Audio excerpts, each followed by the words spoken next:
I am Dr. Eli Camp. Welcome. This is my podcast, Vital Wisdom. And this is where I talk about health, wellness, homesteading, raising children, and lots of other topics, all from the perspective of vitalism. I believe I've seen and taught others how the body can heal itself if it's given what it needs, it's not poisoned, and the innate healing ability of the body has been supported, not suppressed. It is my intention to bring what I have learned in my life, especially the last 24 years of being a physician, to help you be your own best doctor. Hope you enjoy the episodes, and thanks for being here. Hi, everybody. Dr. Eli Camp here with Vital Wisdom. I'm so glad you could join today. As you know, if you've been watching the show, I focus on the body's ability to heal itself. As long as you're giving it what it needs, you are not poisoning it, and you're getting those poisons out, and you're stimulating the body's innate healing ability. If we do all of those things, our bodies can't help but be healthier. And the more you do those things, the healthier it gets. And when you have a body that is operating at its healthy enough or even optimal level of health, you can reach your highest potential. You, the people you love, your friends, your neighbors. And I'm just so excited today to have Dr. Jamie Oskin as a guest. So, Dr. Oskin, thank you for being here. And tell our listeners about yourself. Thanks, Eli. I'm so excited to be here. I always look up to Eli because back when we were in school, which seems like a long time ago now, but Eli was like the cool upperclassman who was a mover and shaker on campus and always doing amazing things and always made me kind of like in awe of what she could accomplish. I'm blushing. She was like a mentor to me as a student, and then she got me involved in the HAMP, which is the Homeopathic Academy of Naturopathic Physicians, and we worked together on a board. So it's just such an honor to be here with you. Well, thank you. Yeah, so a little bit about me. I mean, I graduated from what is now Sonoran University, but Southwest College of Naturopathic Medicine. And I went there initially because I had my own health problems. And you know how things are. Sometimes conventional medicine doesn't have the answer to your problems. And so it was through finding naturopathic medicine that that kind of stimulated me on my path. And I graduated and ended up doing the residency thing, and then did this second year specialty residency in homeopathy with our mentor, Dr. Stephen Messer, who is like very near and dear to, I think, both of our hearts. And so that was a really, really special educational experience. And early in my practice, I knew, there were certain areas of medicine I was more interested in, less interested in. I had some interest in pediatrics. And I remember this little boy who came to me who was 22 months old, and he had 15 rounds of antibiotics in 22 months for ear infections, and had ear tubes, and was speech delayed, and was still getting ear infections like every 3 or 4 weeks. And the antibiotics would treat the infections, but they wouldn't stop the infections from coming. It's kind of like you can pick an apple from an apple tree, but it doesn't stop the tree from growing more apples. Right. And this little boy we treated with homeopathy. I still remember the case. It was like kind of like one of those gift of the homeopathic gods cases. It was a carb case. And Oh, yeah. he was like, had all these ear infections with pus coming out, and he was sweaty and chunky and delayed in his speech and blah, blah, blah. And he just thrived. I mean, it was one of these amazing cases where he went from being speech delayed to speech advanced. And I think maybe like 6 months after I started treating him, he had one more ear infection when the family was out of town at Disney. Of course, it always happens that way, like Murphy's Law. Yeah.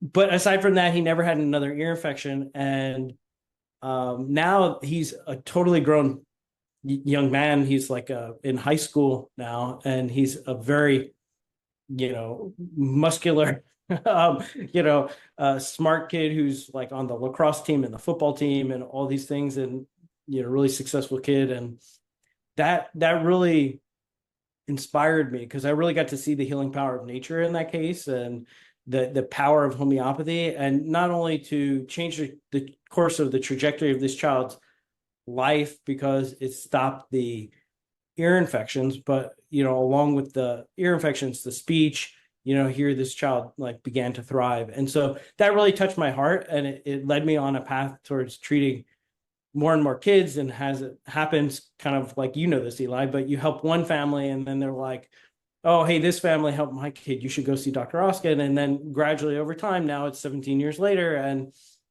my practice is largely focused in the naturopathic and homeopathic treatment of developmental pediatric conditions like autism, speech delay, and Pandas, and et cetera.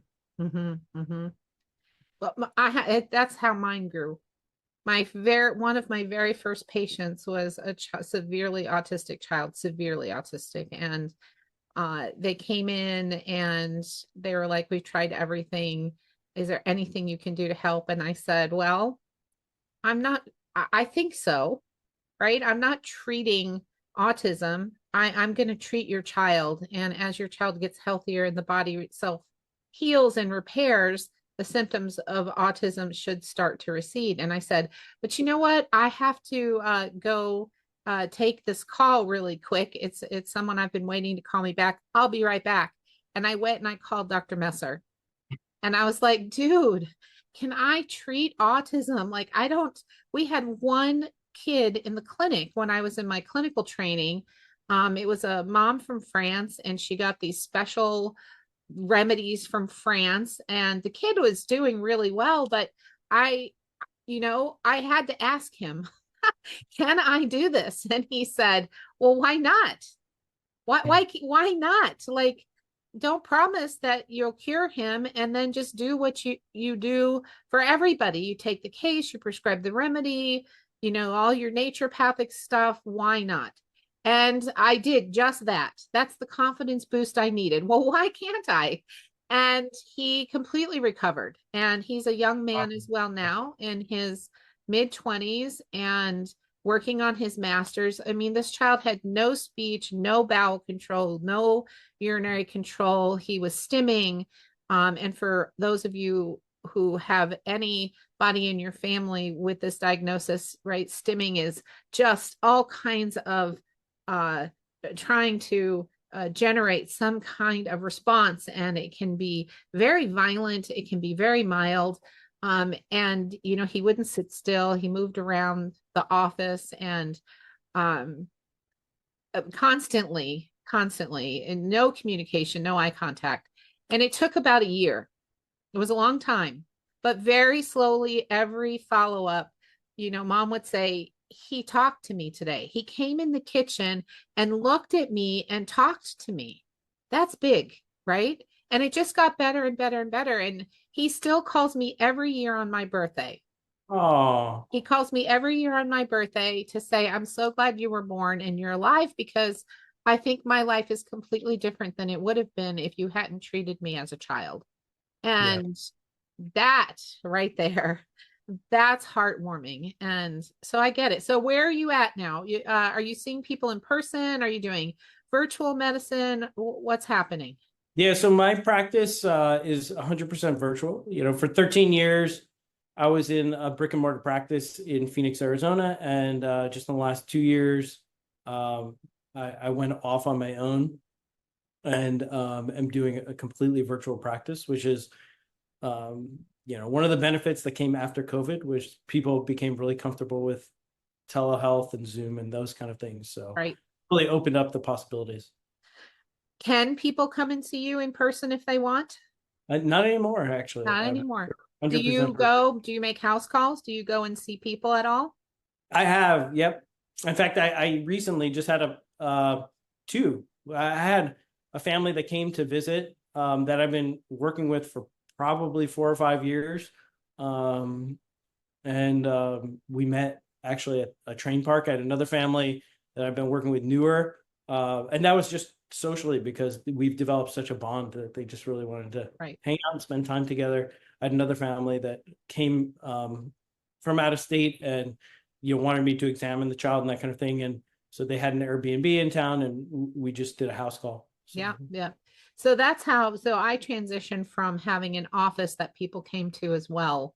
And I know we talked about that early on. And most of my remaining small practice is virtual, but I still make house calls. And I've kind of become the community house call doctor here in Cherokee country. And when you're sick, who wants to get in the car and drive to see the doctor? Who wants to do that? Nobody does this. And out here, people have a lot of kids. Like many of the families around here have 8 to 12 children. And Wow. that is a challenge when any of them are sick to bundle them up and take them in. Okay. So virtual practice and with a specialty in homeopathy and naturopathic medicine, good old fashioned naturopathic medicine, right? Mhm. And your patient population, there's lots of folks who are on the spectrum disorder in one way or another. Is pandas considered on the spectrum? It's not. It's another autoimmune disease. Pandas technically means pediatric autoimmune neuropsychiatric disorders associated with strep infections. Okay. Uh, many of it is autoimmune, and a lot of the kids on the autism spectrum we're now finding out have an autoimmune component, and so there's a cross relationship. A lot of the kids that I end up seeing with pandas are have both dual diagnosis, autism and pandas.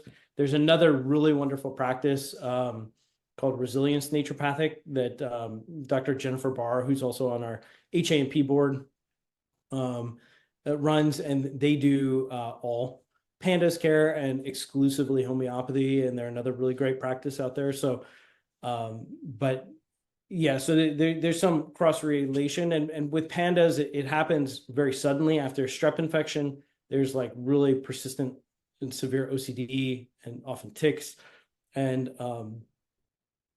it tends to be it is acute, and it happens like in these flares that are relapsing and remitting, and so it can be very distressing to parents because it seems almost like their child was one way and changed completely overnight. And even for a child on the autism spectrum, let's say they had been making lots of gains over the years, and then all of a sudden they get a strep infection and they lose a lot of abilities and develop all these new OCDs and behaviors. It can be very distressing. And there's Oh, there's sure. now actually a related condition called PANS, which is the updated since 2012. It's the newer diagnosis, but it's called pediatric acute onset neuropsychiatric syndrome. Mm-hmm, And it's a little broader, not to just be triggered by strep mm-hmm, infections. It can mm-hmm. be triggered by other bacterial or viral infections, and has very similar features. But to be just brief, it's a little broader that you could Mm-hmm. have a mycoplasma infection or a Epstein-Barr infection or some other viral infection or bacterial infection that could trigger the onset of this autoimmune condition. So, I think I'm seeing it triggered by tick bites as well. Uh, So there's a little girl that I just took the case of last week. She was 7. She's 7. Perfectly, absolutely normal, typical development behavior, like nothing concerning at all. And she got a tick. She was bitten by a tick and they didn't find it for a few days. Overnight, she flipped into a child who can't be around anything flying. No bugs, no insects. The pollen, some trees yeah. put off like big visible pollen. Anything flying and moving around her triggers a nonstop shrieking, screaming fit that can last for hours. She'll scream herself hoarse. And the parents had been trying so many different things. They thought it was pandas. They thought she'd gotten some type of strep infection. And I took the case. She's doing much better, even after just a week. She's not screaming for hours on end. She still doesn't want to be around flying things at the moment, but um, True. I'm wondering. Like, I didn't give her a diagnosis of PANS. I just It definitely PANS is well known to be triggered by Lyme and tick-borne infections as yeah. well. Okay. All right. Well, so I'm on the right track anyway with that. Okay. So tell us so a lot of people I think are very curious when we talk about any of these conditions and homeopathy. And I get this question all the time when I do talks, which I still travel around and speak to a lot of schools and groups and practitioners. And this is what do they say? They say to me, "How can a little bottle of nothing do anything for the body?" Like that's one of my top questions. How can this little bottle that has such a dilute substance applied to it, how can it do anything in the body? What do you tell people when they ask you that? Not to put you on the spot. It's interesting. I feel like I got that question much more often when I was newer in practice, and now that I'm established and most people come to me because of referral and they say, Yeah, me too. this person helped, I get that question a lot less. Yeah. But for the person who doesn't know, I have a couple of explanations. I mean, the way homeopathy works is like cures like, which is it's a really simple thing, but it seems counterintuitive.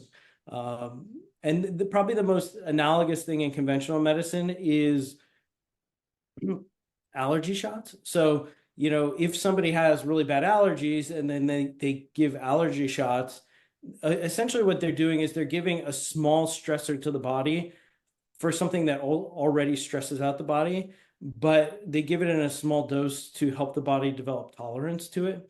And over time, if they gave a big dose of that allergen, it would cause harm and they'd have a severe allergic reaction. But in a really small dose, it's dose dependent, basically, the reaction from the body. In a small dose, it elicits a response from the body that develops tolerance. And unlike conventional drugs, where the drug's first action on the body is what you want as the therapeutic action, for example, like a blood pressure medicine, lowering the blood pressure by blocking the beta receptors in the heart. The healing mechanism for homeopathy is not from the first effect of the drug, but actually from the body's response to the drug. So if the medicine produces a mild agitation, then it's the body's response to that is the healing response. And if we think about, so allergies are a good analogy that people know because it's common in conventional medicine, but another really simple analogy would be of this kind of like biphasic dose response relationship to stress would be exercise. So with exercise, if you don't exercise hard enough, you're probably not going to get any benefit from it. If you exercise too little, you're also not going to get any benefit from it, right? Right. If you overdo it, you'll hurt yourself, right? But if you underdo it, you'll just be a sack of Wait. potato on the couch. Right. But if you kind of like hit the sweet spot right in the middle, you will actually stress the body enough that maybe you're a little sore for a day or two afterwards. But then what's the body's response to that stress is to grow back stronger, like that Nietzsche quote, what doesn't kill you makes you stronger. And so the muscles, let's say you're lifting weights, the muscles actually grow back more strong. Right. They lay down more protein fibers and muscle fibers, et cetera, and actually get bigger and adapt to that stress so that you can continue to lift heavier things. Right. And the other beautiful thing about it is that homeopathy is completely individualized to the unique case. And if you think about that from an exercise analogy, you have to actually stress the body with exercise in the correct way to get the response you want. So if you wanted to run a marathon and your training only consisted of lifting weights, you probably weren't going to stress the body in the individualized way that your body would need to develop the adaptive tolerance to the exercise to be able to run the marathon, right? You would need to do cardiovascular exercise. So in that way, with homeopathy, we individualize the medicines based on the pattern of symptoms that the patient or client experiences to give a dose of medicine that actually in a large dose would produce similar symptoms, but it's like a mild stressor on the symptoms on the system, but so similar to what is already happening, the body kind of initially gets agitated by it, and then it says, "Oh wait, I don't really want this. I'm going to go back towards the healthy state." So Right. that's my explanation. I don't know. How do you explain it? Well, in a very similar way, I, for the people who are incredibly skeptical, which are often my PhDs and my, research science based people that are in the audience, I talk about the technology of CDs and the hologram Mm-hmm. and how you can take a CD because they want to know what's the information, where is it? And so, you can take a CD, you could chop it up, look at it in a microscope, and I ask people, what do you see in the microscope when you chop up a CD? And they're like, well, shiny stuff and paper and all that stuff. And I let them go for a few minutes and it'll quiet down because there's not so much to see. I mean, what's the CD made of? And then I ask them, well, where's the information? Where's the music? Because if you had a piece of equipment to read, even one little piece of that CD, you have the entire CD. All the music is still there, but where is it? You can't see it. And that usually stops that conversation because I have them thinking out here in, you know, the woo land about, well, where is that? Where is the music? Um, but I really like yours too. That's really good. So there's two things I want to make sure we cover today. Mm-hmm. The one, the first one is this this testing for something called FRAT. So Yep. when we were talking about you doing being a guest on Vital Wisdom, you had put that in one of your emails as something that we could possibly talk about. So what did I do? I clicked on the link in the email and I was like, I know nothing about this. And I would like to know. So talk a little bit about that. Absolutely. So, like from our naturopathic perspective, a lot of what we can do to help children is just with homeopathy alone. And then a lot of the other things we bring to the table as naturopathic doctors are some of the other, I don't know the right term to use, but functional medicine or, test before you guess kind of thing, you That's know, before you guess. Yeah. and, and so there are a bunch of tests, that you could do on a child with autism, whether it's like gut testing or microbiome testing or heavy metal testing. There's so many places that you could start. And one of the things that I've been doing probably for the last 5 or 6 years, maybe a little longer, is this folic acid receptor antibody test, especially if there's a speech component to the case. And those cases, by the way, they respond beautifully just to homeopathy. But I have found that very often they respond really well to a combination of homeopathy and this other therapy. So the FRAT test, folic acid receptor antibody test, is a test that's looking for autoimmunity in the brain at the folate receptor. So, um, in terms of what that means is these kids could have enough folate in their blood, but deficiency in the brain. So we call that cerebral folate deficiency.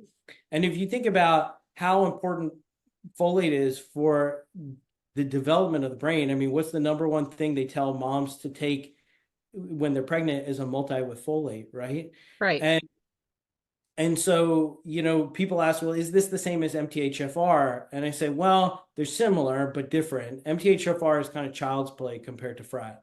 Okay. MTHFR is like a dimmer switch on the gene for the enzyme that converts folate from folic acid into the active folate. But FRAT is like the actual lock and key mechanism in the brain is damaged. And so what happens in these kids, so first of all, 40 to 60%, depending on the research study, 40 to 60% of kids on the spectrum test positive on FRAT. Wow. Okay. That's a lot because it means that at least 50% have an autoimmune component to their autism.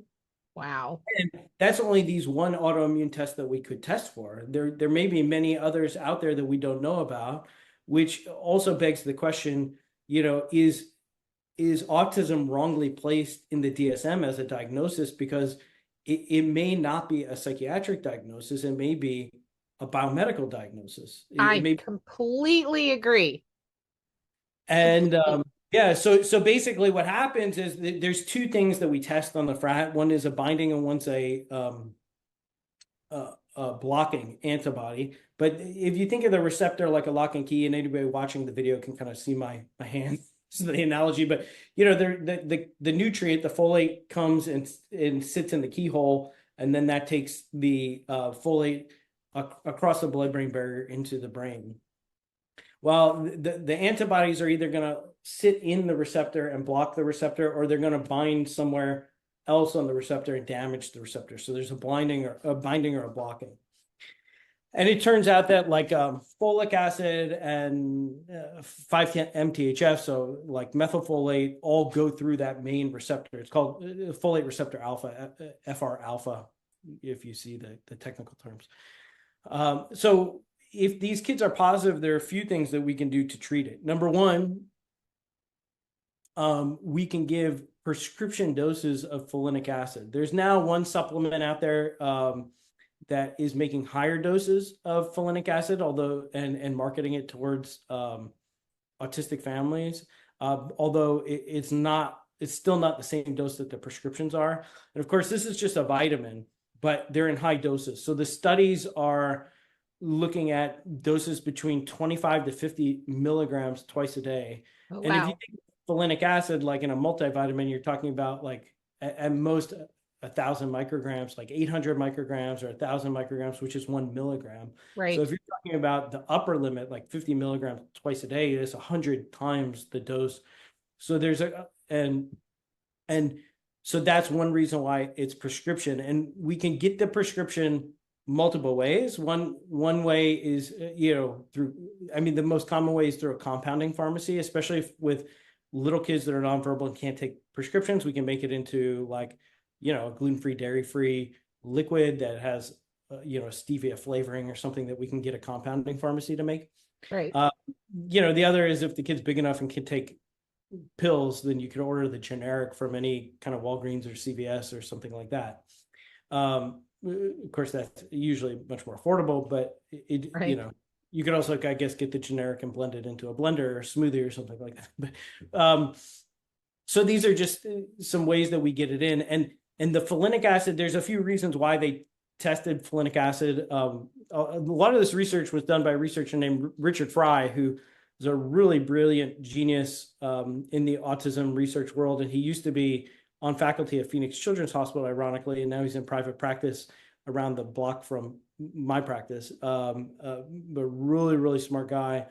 And they knew the safety profile of folinic acid just because it's used in cancer treatment, not for the cancer, but to save the kids, from the folate depletion from the toxicity of the cancer medicines. Right. So they knew that it's safe in high doses. Right. And number two, the body gets to turn the folinic acid into active folate at a rate that's acceptable, that whatever the body needs, and then pees out the rest. Right. And sometimes what we find is, like kids on the spectrum, if they get too high a dose of the methylated B vitamins, it can actually make them hyper or have trouble sleeping or that kind of things.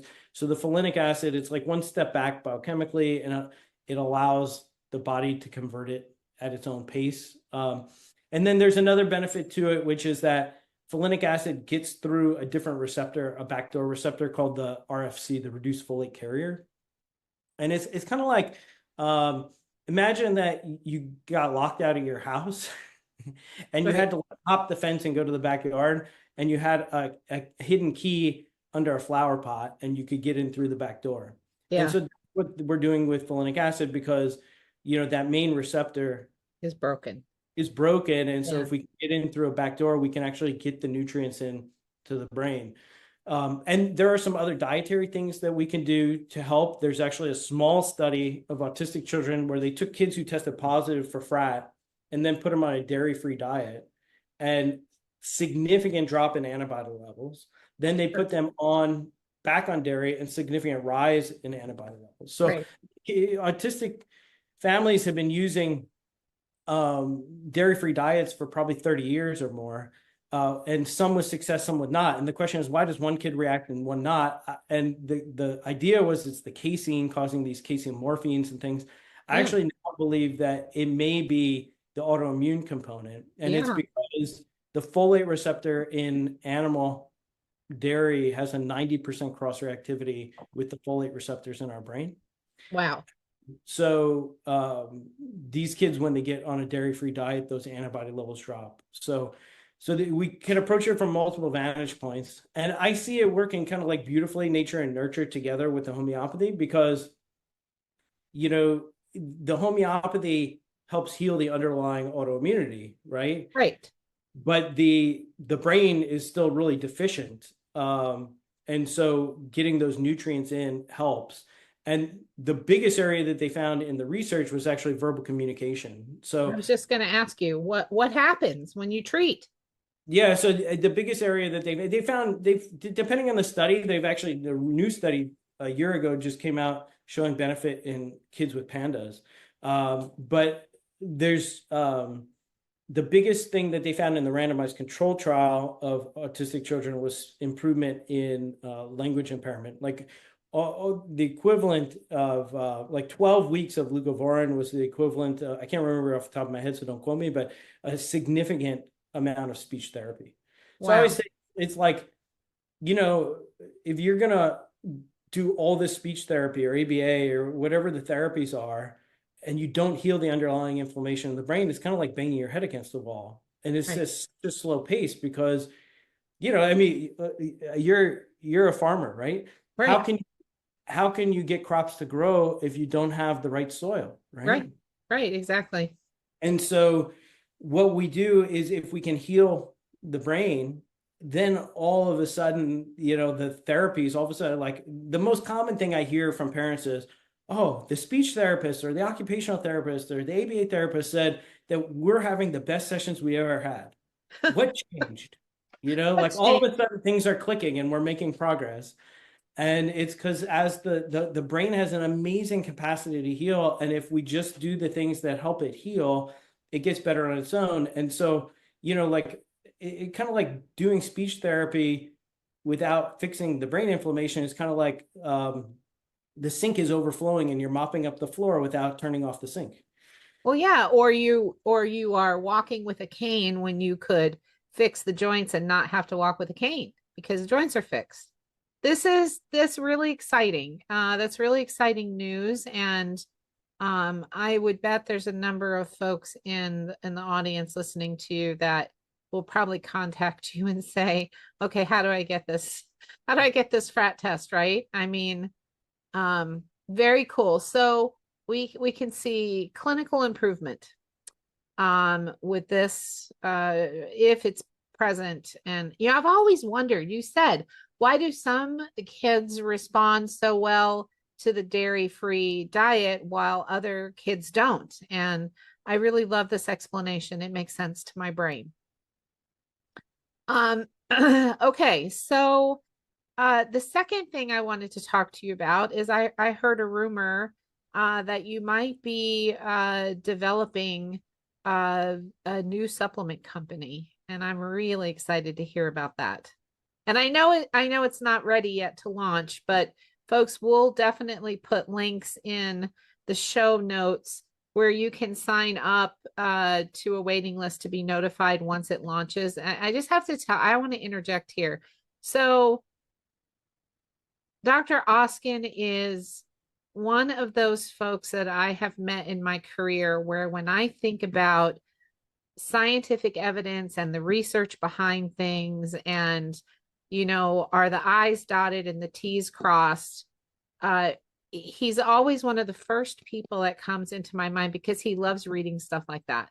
And not only does he love reading it, he understands it. And not only does he understand it, but he has a way of communicating it back to other people that makes it understandable. And this is going through research is not a love of mine. And when I write my books, I usually have a co-author because they're strong and heavy on the research side of things. And so anything that you produce supplement wise or treatment wise is going to have my attention and it should have your attention too. So tell us a little bit about what's brewing there on your what's brewing. So I am about to launch a company. Not ready to give quite the details of the name, but I will give it to you in the show notes within a couple months once we iron out some of the, some of the logistics. But it is really exciting. And this is the birth of something that's been marinating in me for probably 5 or 6 years, but just in the last year, I've had time to devote to it. And it's a passion of mine for multiple reasons. So I'm taking some of my clinical experience and saying, what have I learned over 17 years of clinical practice working with children, and how can I develop and bring to market the highest quality products that will help them on a much broader scale than I can do just in my clinical practice. And at every step of the way, I mean, Eli, you know what a stickler I am. So like I do. quality is like on the top of my mind. So there are products on the market that I use with kids in my practice because it's the best thing available, but there are problems with it. Like some kids won't take it because it doesn't taste good, or it's got some ingredient in there that I don't really like, but it's the best of what the options are. So I still go with it. And so that's where like my unrelenting kind of nagging desire to make the best quality comes in, and try to bring things to market that will help children, um, and and also kind of like up level what's available out there. And I have like a few personal reasons why. Number one, I want to help more kids than I can help in just my private practice. Number two, I have kids that are 2 and 4 right now, and I use supplements with them. And so Right. I not only do I have like 17 years of trial and error with other people's kids, will you take this supplement and does it work? But I have the direct experience of with my own kids, like, does this meet does this pass muster for something, number one, that I feel is high enough quality that I want to give my own kid? And number two, does it pass muster for their taste test, and will they take it? Right. Right. Right. And these are things that nag at me, because ultimately, especially in populations like Pandas and Autism, where you have super picky kids, if something doesn't taste good, they're not going to take it. Right. Yeah. So those are there. And then, there's another part of me that's really altruistic, which is a number of years ago, I read this book called Conscious Capitalism by John Mackey. I don't I know. know that book. I know that book. And Yes. for those of you who are not familiar with John Mackey, he is the, I think, well, maybe current, but like former CEO of Whole Foods. Yeah. And he helped launch Whole Foods from the time that it was like a small little co-op to the massive corporation that it is today, that eventually got sold to Amazon. But Right. in John Mackey's book, and I actually got to meet him and get a signed copy, Oh, wow. he he really outlines like his philosophy about how important capitalism is to doing good in the world. Yes. And there are a number of things that I see that are important in our world, that need successful financial backing to be successful. So some of that is, our schools, our naturopathic schools, they have really big needs as they grow. And as we enter this new era with AI coming and all the things, and with all the regulations going on with the FDA, and with the homeopathic industry has so many things, whether it's the HPCUS, the pharmacopoeia, whether it's the National Center for Homeopathy, whether it's the schools, whether it's the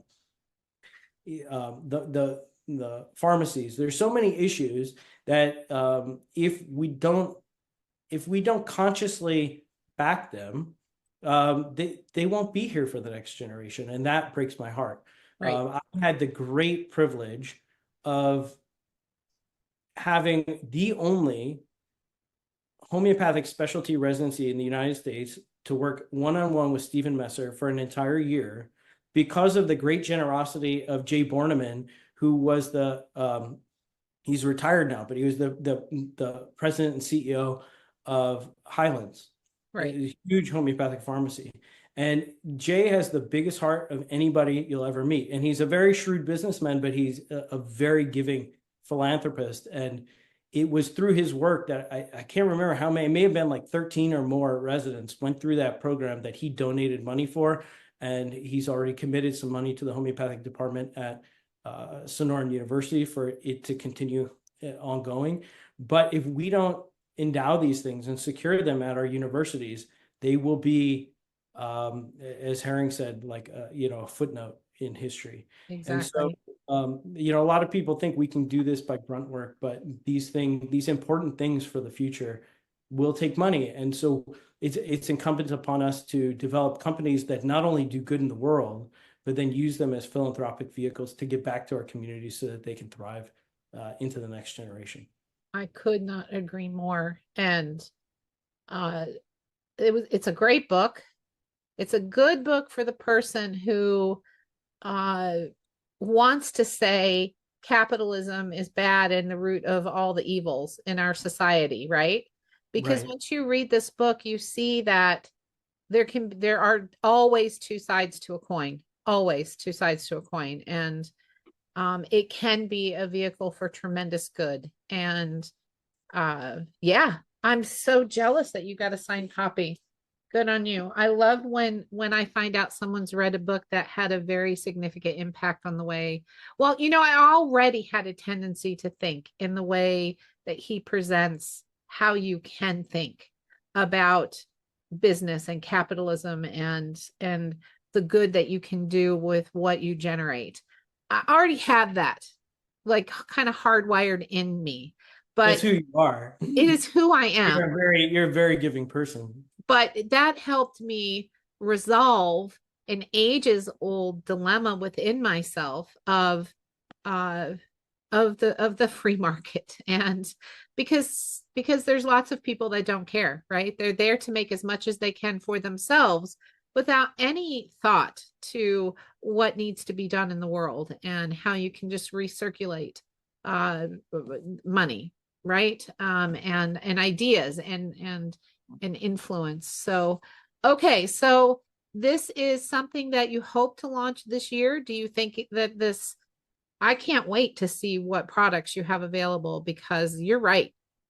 If people, not just kids on the spectrum, people on the spectrum have such a taste, texture, challenges. And man, I have had to be so creative over the years in hiding things in foods that they loved, and always run the risk of they'll never eat that food again because you messed it up for them, right? And oh yeah, this is going to be awesome. Okay, So sorry, I know I asked you a question. Knockwood will be launching by fall, or worst case end of the year this year. Okay, We've hit a couple of road bumps. I mean, these kind of big projects, have uh, bumps along the road when you are working with big manufacturers and they do. et They cetera, et do. cetera. But we're working very diligently on it to bring a really high quality. We're going to start with one product and bring a really high quality product to market, and we have already the ideas for 4 or 5 other products. So Oh, good. I was just going to ask you, what are you going to offer? Like, ultimately, will we be able to meet the needs of kids from what your company offers yeah, throughout time that what you develop? yes, yeah. And I don't know if you want me to talk about the first product Yeah, or I would love to hear about everyone's sitting here going, okay, well, what is it? Let's talk about the first one. Yeah, so the first product is an oral probiotic. And when we talk about nature and nurture and healing and supporting the immune system, one of the things we focus on is trying to make the child as healthy as possible. And that looks a lot of different ways. And believe it or not, the main strain of probiotic I'm putting in my product has over 120 studies that look at like reduced sick time from school, which means less sick time for the parents off of school. It has reduced, um, uh, um, well, I don't know how much I can say with FDA clearance, but it basically Okay. supports natural immune system defenses. It basically colonizes the oral cavity and Okay. supports ear and throat and nose immune health. And these are the things I'm learning as I'm entering the industry, is that there are things that the product can do or has been studied to do, but there are also structure function claims that the FDA that you're allowed to say. So, it can also, it basically helps support the immune system. It's really safe and well tolerated in children and adults. There's like over 30 years of research with all these scientific papers. And basically, it helps maintain a healthy bacterial balance in the mouth and upper respiratory tract. And so what we're going to do, there are similar products on the market, but ours will be better. So number one, using dosages that were in the research study, combining with other strains of bacteria for very conscious reasons that have kind of like synergistic microbiome effects, whether they're biofilm, busters or et cetera, to support the kind of like mechanism of the main strain.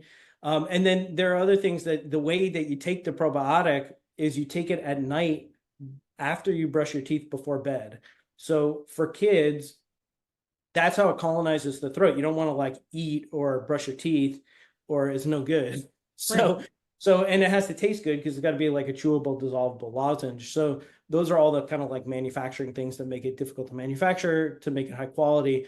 But a lot of the products on the market, it just blows my mind. Like they have like sugars or sugar derivatives in the sweeteners so that it tastes good for kids, but like that's not good for their dental health if you're putting it in their Right. mouth right Right. before bed, right?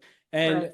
there's even a brand out there that uses sucralose as the sweetener, Oh, and it's like, are you kidding, Splenda? And right. So what we're doing is we're developing it with xylitol, which is a sugar alcohol that's going to be really high quality, and it tastes good. It actually tastes better in our blind taste test. It tastes better.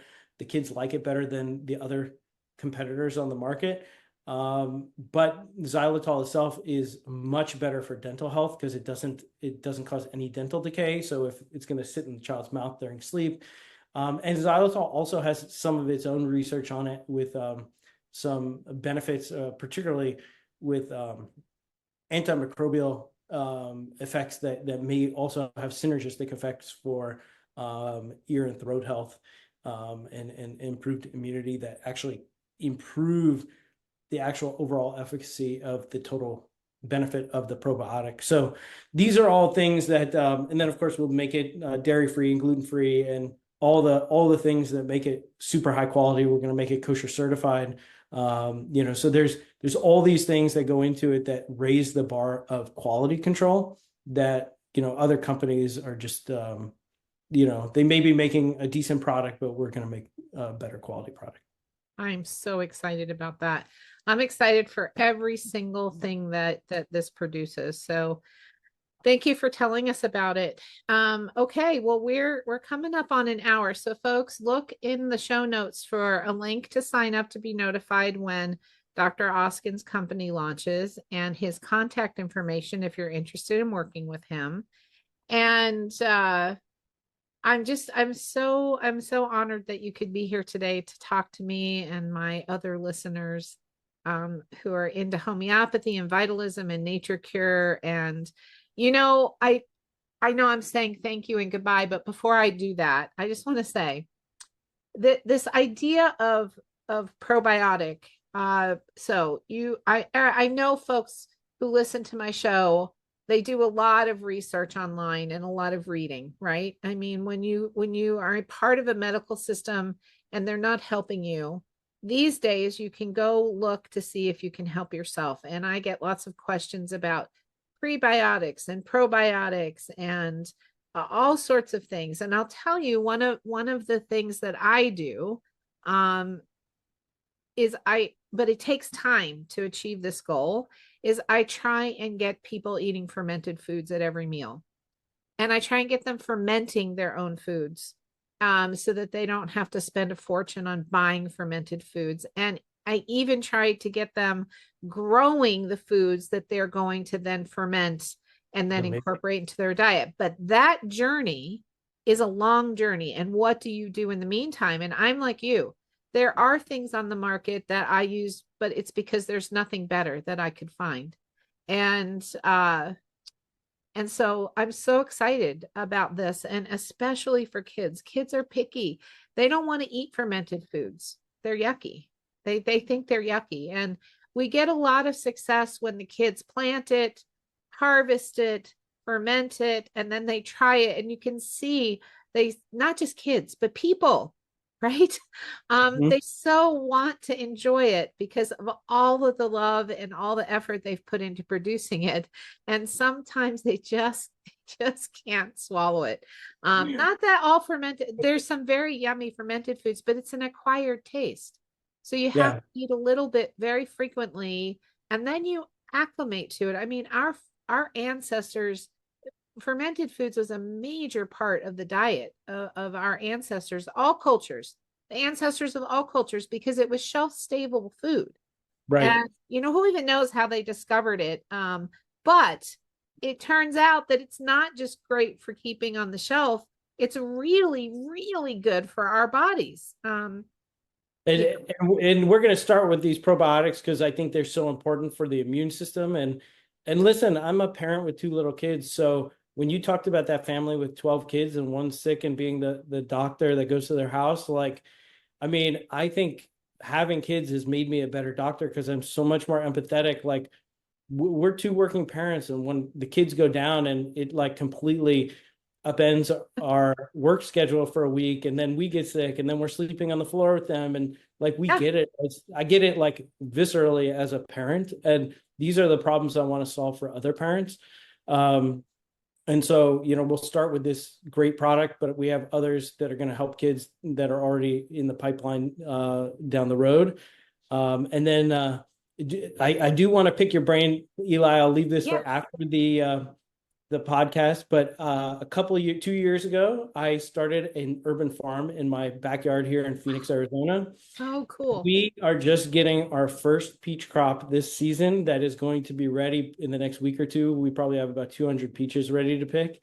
And That's so so exciting. Oh my I, God. I, I would love your ideas for how to bring those from farm to table to, you're just giving me ideas. Like I Well, let don't me do it on the even. podcast. Let me say this for my listeners, because I have a huge homestead, homeschool, folks trying to earn a living by creating this flow of farm to food, or I mean, farm to table, and out into the community. And so peaches are really great. Any fruit is really great. So one thing that I've learned is that we can, of course, eat it fresh, but 200 peaches is a lot of peaches. You're going to be really tired of them at the end of 200.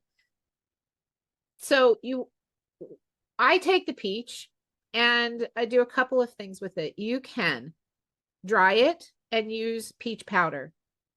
Oh, that's an You idea. can freeze dry it, and then it becomes shelf stable for umpteen zillion years, right? Uh-huh. And you can put them in glass jars. So you don't have to do what, everybody out there is doing in plastic bags. Just put it in a mason jar. You can get big gallon ones, you can get half gallon ones. They become a great snack, freeze dried, but then you can also simply rehydrate them. And that so one peach tree serves our family for an entire year. And Wow. when I preserve, right? So I preserve, I can make, of course, peach preserves, right? That's what everyone does. Let's make some peach preserves. But there's so many other things that you can do, because you can bake with peaches that have been freeze dried. You can add the peach powder. So if you do it without the high heat dehydration, then you retain a lot of the nutrients that are present in the peaches.